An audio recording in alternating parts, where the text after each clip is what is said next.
Hey guys, welcome back to my channel, or if you're new here, welcome for the first time. Today I thought it would be fun in honor of Avatar: The Last Airbender coming back to Netflix, or at least in the US. I think it's been in some other countries, but it's coming back to Netflix in the US. I thought it would be fun to kind of look back at all of my past Avatar: The Last Airbender cosplays. Avatar: The Last Airbender is my absolute favorite show in the world, and it's also my favorite show to cosplay from, so I have quite a bit of them. I'm going to include Legend of Korra in this, but I know technically that's not Avatar: The Last Airbender, it's Legend of Korra, but I'm just going to include the whole thing. So yeah, let's get started. So I'll start by just sharing how I got into Avatar: The Last Airbender in the first place. It was quite a long time ago, and the last Harry Potter movie had just come out. And Harry Potter was my absolute favorite fandom in the world. I spent all my time obsessing over Harry Potter. Like every minute of every day was obsessing over new Harry Potter news that was coming out, or like anything that J.K. Rowling said, or just like poring over the books, trying to memorize, like literally trying to memorize the books, like page numbers. I wanted to know, like if someone said like a quote, I wanted to be able to tell you the page number that it was on. I was like that obsessed. I still am that obsessed, but not trying to learn page numbers anymore. But yes, I spent all my time just being completely absorbed in Harry Potter, and that was coming to an end, and I didn't know what to do with all of my time. Because I mean, there was still like news and stuff about Harry Potter, but since the movies weren't filming anymore or anything, and there were no more books, it just was kind of slowing down. I needed something to occupy my brain, my need to be obsessive about a series or a show. And I was in a van with some people coming back from a camping trip, and someone said, "Hey, you remember the show Avatar: The Last Airbender? Whatever happened to that?" And I remembered watching it as a kid and loving it and laughing so hard and just like thinking it was the greatest show, but I had forgotten about it. And when someone said that, I was like, wow, I remember that show, I need to go watch it. And it happened to be on Netflix at the time, so I went home, I binged it, watched the whole thing, fell completely in love, and since then that has just been my favorite show ever. So that's kind of how I got into it. A question I get asked a lot is actually how I got into cosplay. And the answer to that is that when I got into anime, I didn't know about conventions or cosplay or anything. I just liked watching, you know, anime. And a friend of mine in high school actually was going to go to Katsucon. I'm from Maryland, so Katsucon's like a local con for us. So yeah, she was going to go to Katsucon and wanted to know if anyone wanted to come with her. And I had never been to a convention or seen cosplay or anything. But I was like, yeah, sure, like why not? And saw all the cosplay there at Katsucon, which if you've seen my Katsucon vlog, you know the cosplay there is top notch. People bring their A game. Unbelievable. I could not believe what I was seeing. I was like, I need to be a part of this because it was just like so cool, and I was just like, my mind was just blown, like honestly. So I went home, I was like, I gotta get involved. So all that being said, my very first Avatar cosplay was actually Princess Azula. I absolutely love Azula because she's such a complex character, and I think she's so well written. I love that she can still be like the antagonist, but also be so, like, I feel so much sympathy for her, and like the way that she was raised, and you know, that whole line on the beach where she's all like, my mother thought I was a monster. She was right, of course, but still hurt. Like, I just, love her so much. So I knew watching the show that she was gonna be my first cosplay. I had absolutely no sewing, no cosplay experience at the time. My mother helped me with it. She made all the black parts with me, well, with me, like we did it together, but she did all the sewing because I didn't know how. Yeah, so she did, you know, the black part and the, you know, the dress, all that. The top part is actually supposed to be armor. It's not, mine's made out of fabric. But it is supposed to be armor. There is a scene in book 3 where Zuko pulls it off and like puts it to the side so you can see what it's made of, which I love it in shows when they do that because it helps cosplayers so much when it shows them how you like put on and take off something. Like, helps so much. So yeah, he does. So if I remake it, or when I remake it, because I do have plans to, I'm going to do it as armor and probably add some more detail and texture to it. And then the rest of it, the parts that my mother didn't help me make, we actually had started that cosplay at the end of the summer, and I was going into my freshman year of college. So I didn't really have access to sewing machine or anything like that while I was in college. I know some people bring it with them, but I was still a beginner. I didn't even own one. I had no idea how to sew anything like that. But I did have to finish it. So the pants and the red shirt were things I purchased. And then I hand sewed on the ribbon to do the piece on the neck and on the wrists.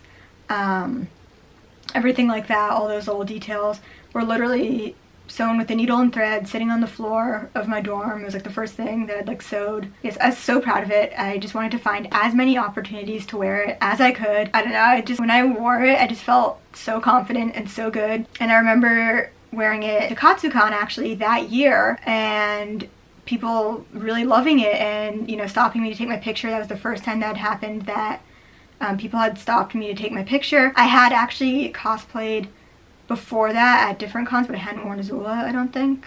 Did I?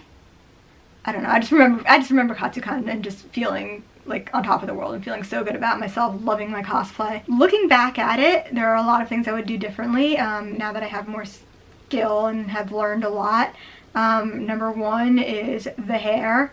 My hair was not good at all. I used my real hair. I did eventually get a wig. But the wig, I kind of styled it to be like when she cuts her hair, and it's kind of going through her breakdown, and I did wear that once, but I didn't really wear it ever again because I felt uncomfortable, like, cosplaying mental illness, if that makes sense. At the time I didn't really think about it, but like as I've learned more about like mental illness and stuff, I was like, that seems wrong to do. I don't know, I couldn't really like reconcile with it, so I don't really wear that wig or that version again. Maybe I can find a different use for the wig, like if I restyle it or something. But I think when I redo the cosplay, I'm still going to try and use my real hair because it's dark and because I love cosplays where I can use my real hair, because wigs are heavy and they hurt your head, and they're expensive. So I would definitely do that. And yeah, I would definitely do armor up on the kind of top part, and then I would just completely redo the shirt underneath and maybe use the same pants. I'm not sure about that. Definitely redo the boots. Those are atrocious. And yeah, just really focus on like texture and details and materials, I think, now that I know how to use materials other than ribbon and cotton. One thing that I didn't mention before, which is kind of an interesting coincidence, I guess, is that I think the day that I finished marathoning Avatar: The Last Airbender, or maybe like a day after, or something like right when I finished marathoning it, was when Legend of Korra was announced, and I was like amazed. I think that really also helped me with becoming obsessed with it, because I was looking for something, another fandom to kind of latch on to, and here was something that was about to have new content that I could obsess over, which is exactly what I was looking for. So when that was announced, I was so excited. I was ready to be hyped for it. So my second Avatar cosplay was years later, and it was actually Iki from Legend of Korra. This one I made my junior year of college. I was already living off campus at the time. I did purchase my first sewing machine. It was used. It was crap. It needs a ton of repairs or something. I don't even know. It's like somewhere in the basement in Maryland. I don't even know where it is. It's a piece of crap. And yeah, I decided to learn basically how to sew on that. And so the like main suit part is just like a red bodysuit that I think I bought at like a costume store or something, and then modified.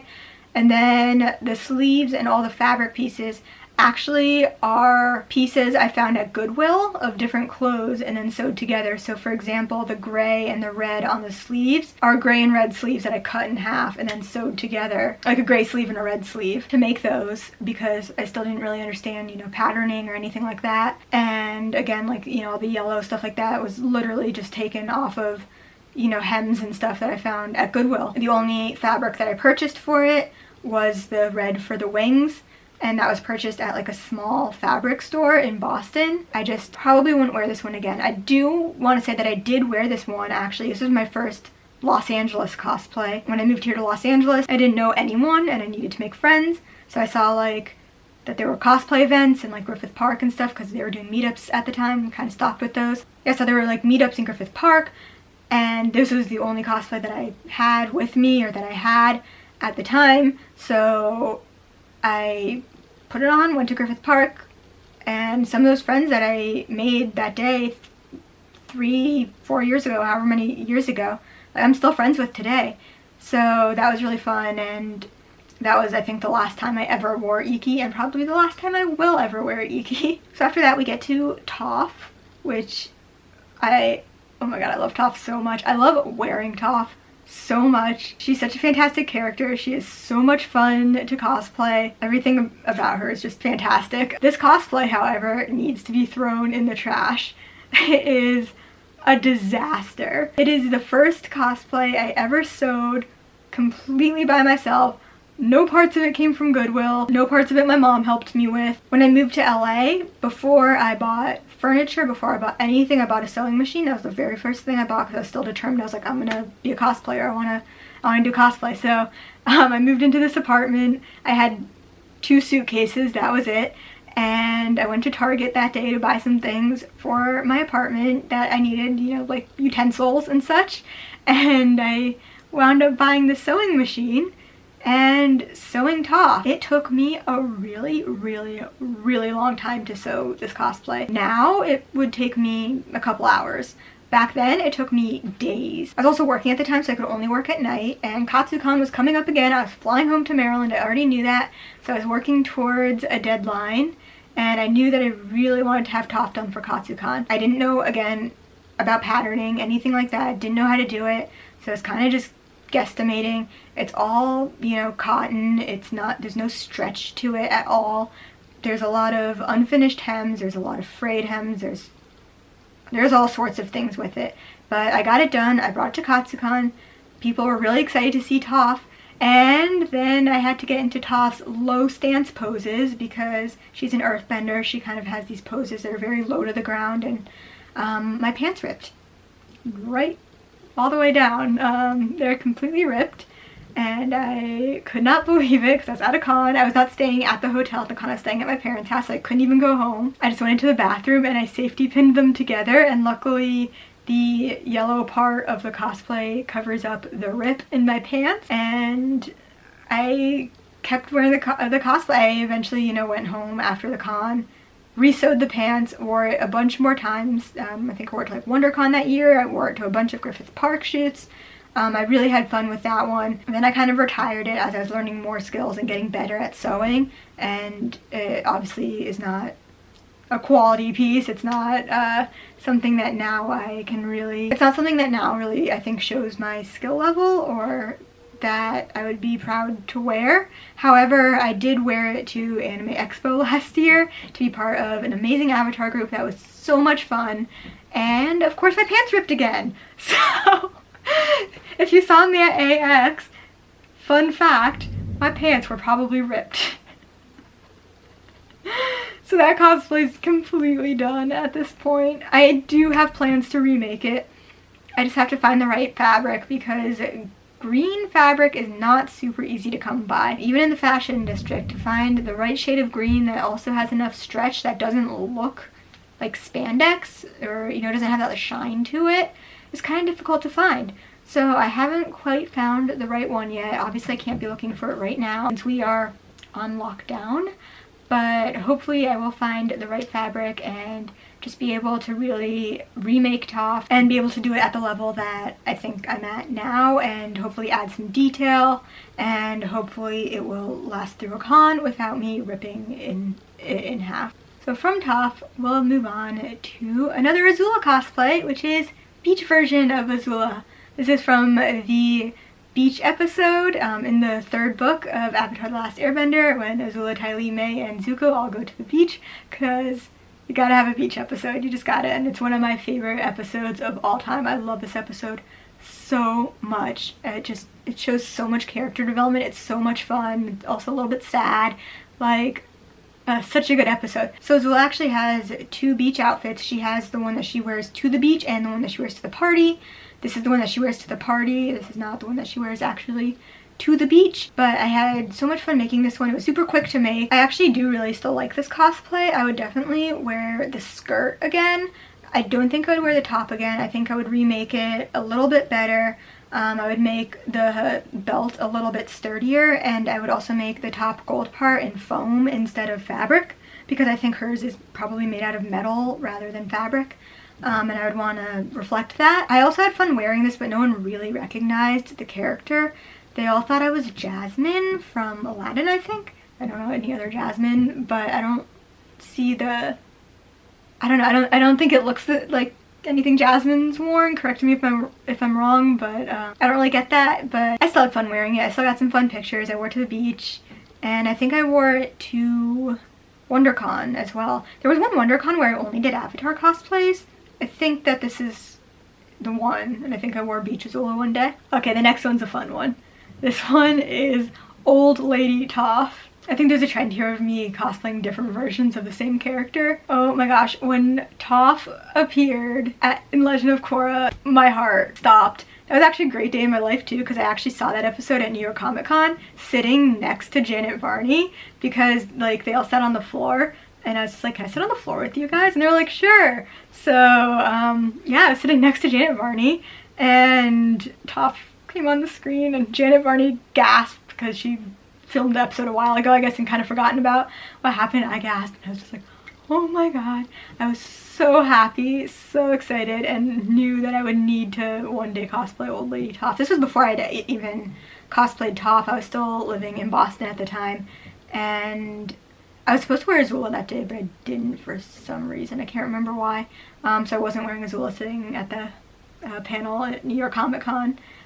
But it was such a great day. It was so much fun. I loved it so much. So years later, after Old Lady Toph had been revealed, and I was here living in Los Angeles, my friend Utahime Cosplay invited me to be part of a Legend of Korra cosplay group. We had cosplayed Korra and younger Toph before. That was actually one of my first shoots that we did here in Los Angeles, and she wanted to do a Korra cosplay group and invited me to join it. And I was like, I don't have any Korra cosplays, because I had Iki, but like I had already been done with Iki. I didn't want to wear Iki anymore. I was like, can I be Old Lady Toph? And she was like, of course.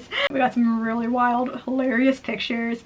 And yeah, looking back, I don't think I'll wear that cosplay again. I think that's one of those cosplays that you wear one time because it's kind of funny, but I don't really need to wear ever again. And then also I just like need to work on my old lady makeup. There was a lot that I wanted to do with the makeup, but I just didn't have the time to get to the con.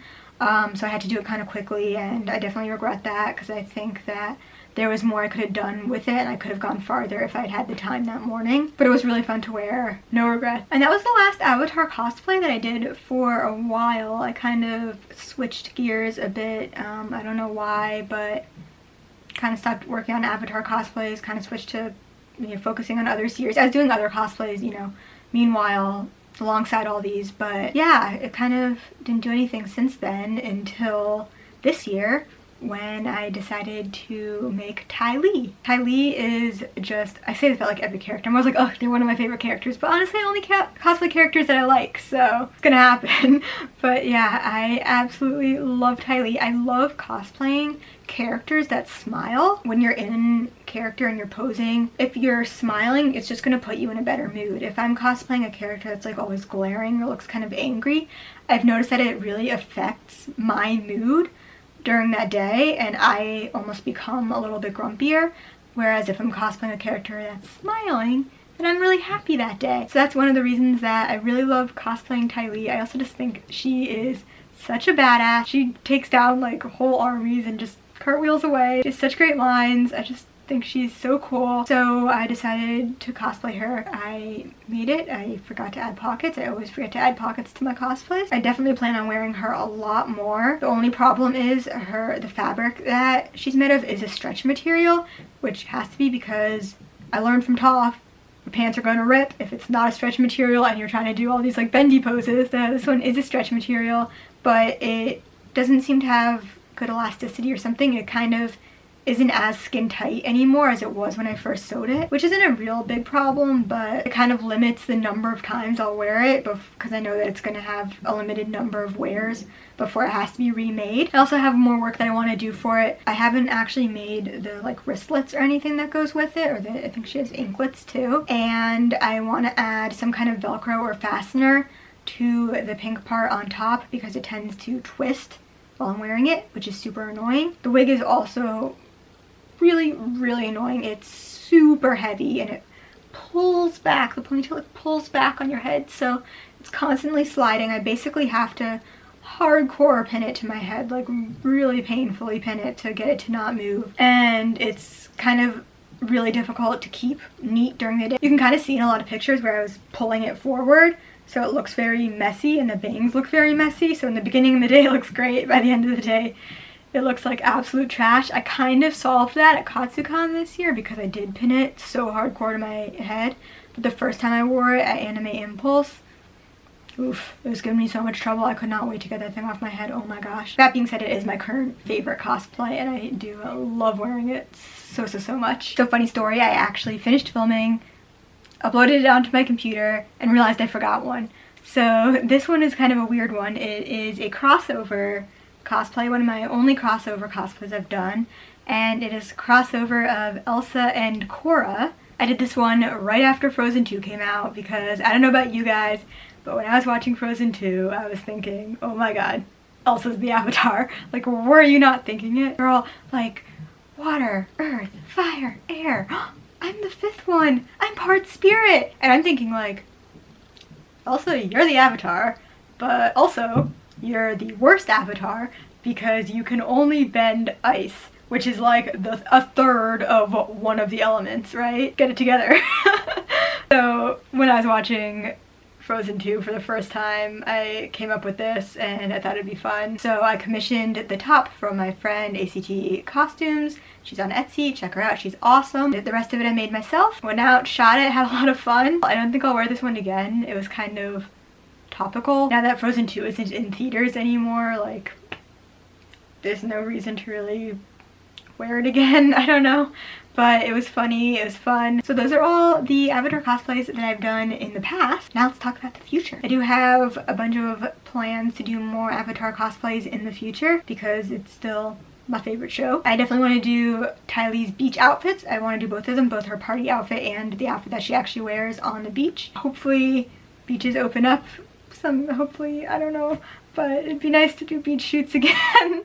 You know, I don't want them to open too soon, but I also miss the beach, so that would be really fun to do. Hopefully I get to do some Tylee beach shoots this summer. And then other than that, my plans are to definitely redo Azula, as I mentioned before, redo Toph because I miss cosplaying Toph, and I want to cosplay Asami Sato for the first time because she's another badass character and she's another character that I don't need to wear a wig for. I think I can use my real hair for her. Maybe I'll get a wig, I don't know. I just think she's another awesome character. I love all her outfits. I just think she'd be so much fun to cosplay. If I cosplay her, I definitely want to do her like electricity glove. Just be like, bam! I don't know, I think it'd be really cool. So those are all my future Avatar plans. If there's another character that you think I should cosplay from Avatar, let me know. I'm definitely open to suggestions. And yeah, that's kind of it. That's all my Avatar cosplays. Sorry this was kind of rambling and long, but I get really enthusiastic when I talk about things that I love. Thank you guys so much for watching. It really means so much to me. I know I don't post enough. I'm trying to be better, but if you want to see more of me, you can always subscribe to me on my other social media channels. I've got Instagram, Facebook, TikTok. They're all linked down below. Give them a follow. Subscribe to me here. Like this video, leave a comment, let me know what you think, and I will see you in my next video. Bye! Oh, also go watch Avatar.